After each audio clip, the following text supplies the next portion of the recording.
he invited me to a papal audience, a private audience in his library in the Apostolic Palace, which is where he meets diplomats and heads of state. And so this was a sign that he wanted to let the world know that he supported LGBTQ ministry.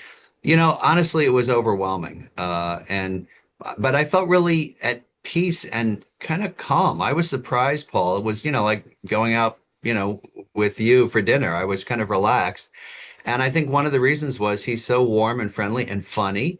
And I'll tell you a funny story. I asked a cardinal friend of mine after I was invited to this audience, well, what do I say? And he said, well, he invited you. So you ask him what he would like to talk about, which I thought was great, in Vatican kind of diplomacy. And I said, Holy Father, what would you like to talk about? And he opened his arms and said, what would you like to talk about? Wow. And we spent about half hour talking about LGBTQ Catholics. I thought I'd never see him again, so I figured this was my shot. And then towards the end, Paul, because I was talking all about LGBT stuff, he's very warm and encouraging and all this. Towards the end, I thought, boy, I'm kind of dominating this conversation.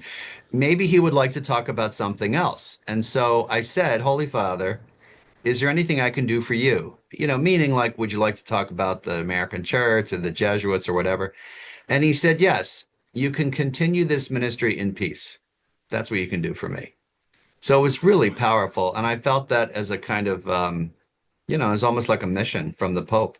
So, I've met with him several times since then, almost every time talking about LGBT stuff. And he was always very encouraging. We exchanged notes a lot over email. I would ask him questions and suggest things.